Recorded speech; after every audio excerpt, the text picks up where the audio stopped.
If Big Ben did not exist yet, what was London's most famous landmark? Imagine standing on the Thames riverbank in 1850. No towering clock face glowing over the city. No chimes echoing across the rooftops at every hour. The skyline you see is completely, shockingly different. London is enormous, chaotic, and alive. But Big Ben is nowhere in sight. So what filled that space?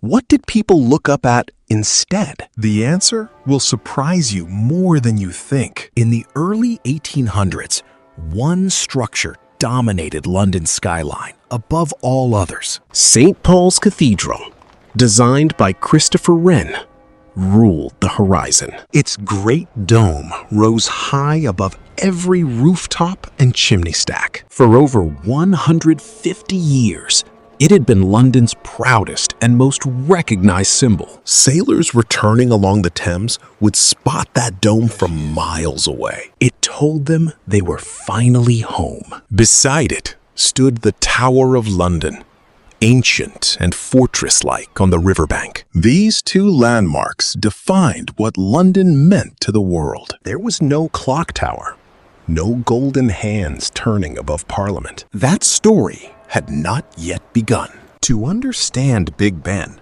you must first understand what burned before it. The old Palace of Westminster had stood beside the Thames for centuries. It was a maze of medieval halls, dark corridors, and ancient wooden chambers. Politicians worked inside a building that smelled of damp stone and old wood. On the night of October 16th, 1834, everything changed forever. A furnace overheated while burning old wooden tally sticks below the Lord's chamber. Fire caught the ancient timbers and raced through the palace within hours. Londoners gathered on the riverbank and watched their parliament burn to the ground. The painter J.M.W. Turner stood among the crowd, sketching the inferno by firelight. Almost nothing survived.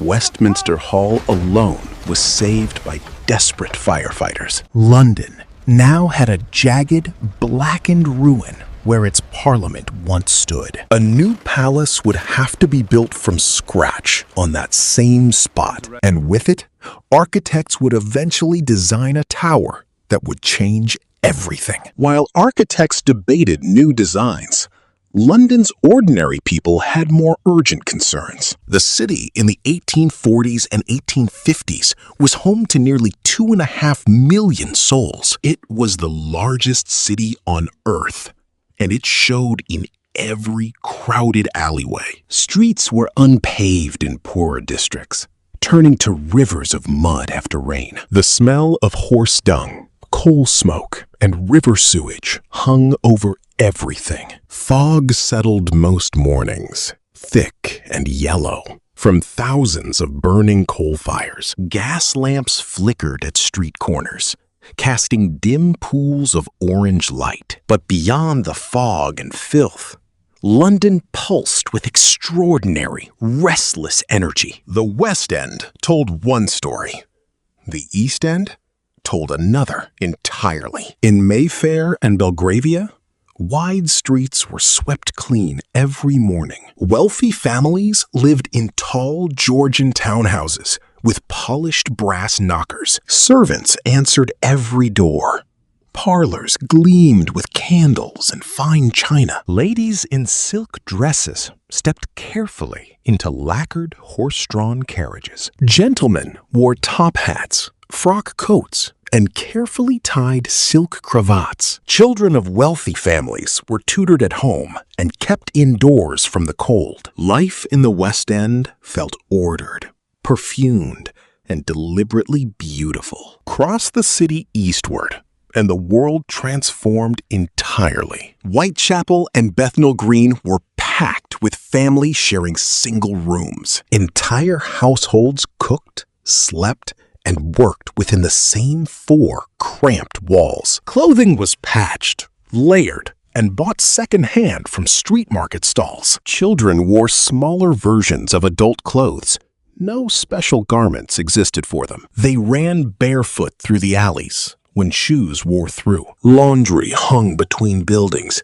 blocking out whatever pale winter light remained. Life in the East End demanded endurance, community, and constant resourcefulness. Fashion in 1850s London was defined entirely by your place in society. Wealthy women wore enormous crinoline skirts held wide by cage-like hooped frames. Corsets cinched their waists so tightly that breathing deeply was sometimes impossible. Bonnets tied under the chin framed the face and shielded skin from sun. Gloves were essential for any respectable woman appearing in public spaces. Working-class women wore plain wool dresses, dark-colored to hide the constant dirt. A shawl over the shoulders served as coat, blanket, and carrying cloth in one. Men of means wore tall silk hats, waistcoats, and carefully pressed trousers. Working men favored flat caps, rough wool jackets, and heavy leather boots. Children who worked in factories wore whatever protected them from machines and cold. What you wore announced your entire world to every stranger you passed. The London Underground did not exist yet. It would not open until 1863. So how did 2.5 million people move through this enormous city? The wealthy traveled by private horse-drawn carriage along the main thoroughfares. Hansom cabs clattered through the streets for those who could afford a fare. Omnibuses, horse-drawn vehicles packed with passengers, ran fixed routes across the city. The Thames itself was a working highway, filled with ferries, barges, and steamboats. Riverboats carried workers from the eastern docks into the heart of the city. But most Londoners simply walked miles and miles every single day. Cobblers who repaired shoes did extraordinary business in this walking city. London Bridge was constantly crowded with foot traffic at every hour of morning. Getting anywhere took time, effort, and knowledge of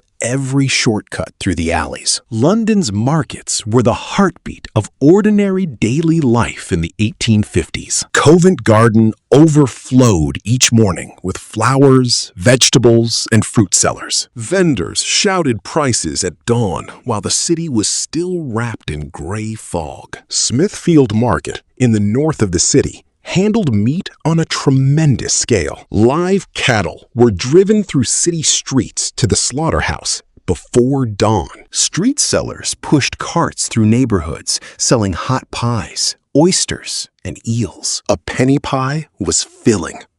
Oysters from the Thames were cheap enough for anyone. Coffee stalls on street corners served workers before the sun had fully risen. Watercress girls carried bundles on their heads and sold sprigs for a halfpenny. By midday, the streets were roaring with commerce, argument, and constant movement. Life was conducted almost entirely outdoors and in public view. London in 1850 stood at the furious center of the Industrial Revolution. Factories and workshops spread across Southwark, Bermondsey, and the East End. Tanneries, breweries, printing houses, and ironworks all operated within the city limits. The smell of industry mixed permanently with fog to create London's famous thick smog. Children as young as 7 worked long shifts in these noisy, dangerous places. Factory boys swept floors,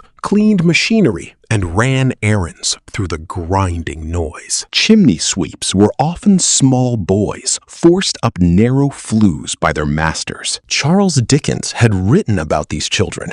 Everyone in London recognized their faces. Parliamentary reformers were fighting hard to limit child labor through new legislation. Change was slow, but pressure was building from writers, campaigners, and angry readers. The city that was building a grand new clock tower still exploited its youngest citizens. When evening fell, London did not go dark the way it once had. Gaslighting had transformed the city's nights since the early part of the century. Westminster Bridge glowed with rows of pale gas lamps reflected in the Thames below. Theaters on the Strand blazed with gaslight that spilled out onto the pavement. Covent Garden's Opera House drew elegantly dressed crowds every week of the season. The music halls of the East End offered rougher, louder, and cheaper entertainment. Taverns and gin houses stayed open late,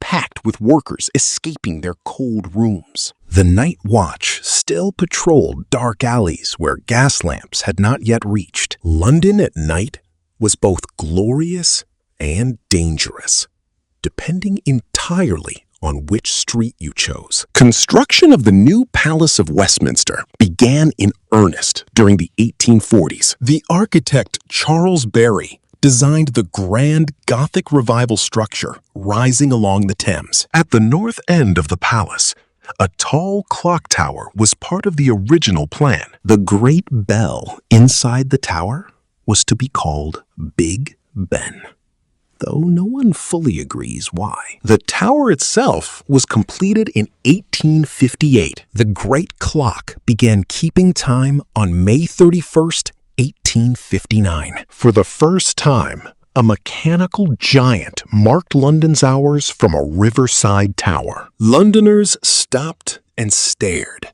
The sound of those massive bells was unlike anything before. The skyline had changed permanently. A new symbol had claimed its place above the city. The Elizabeth Tower, which most people would always simply call Big Ben, became iconic. St. Paul's Dome still rose to the east, ancient and magnificent as ever. But the new clock tower quickly became the image the world associated with London. Photographs spread its image. Paintings reproduced its silhouette on canvases across Europe. The city it stood over was changing too, faster than any generation before had experienced. The Underground would open in 1863, transforming how Londoners moved through their city. Sewers built by Joseph Bazalgette would soon end the cholera outbreaks that killed thousands. Child labor laws would slowly begin to protect the youngest factory workers. London was becoming a modern city, and Big Ben stood watching over every step. Before Big Ben rang out its first note across the London skyline, millions of ordinary people had already walked these same streets for centuries. They navigated fog and filth, beauty and poverty, ambition and hardship. They shopped at Covent Garden without a clock tower watching over them. They crossed London Bridge on foot, worked in factories before dawn, and sold hot pies in the cold. Mothers wrapped children in wool shawls, and fathers wore flat caps against the winter gray. St. Paul's Cathedral told them where they were. The river told them where to go. They built a city so vast and so restless that the world could not look away. Big Ben did not make London great.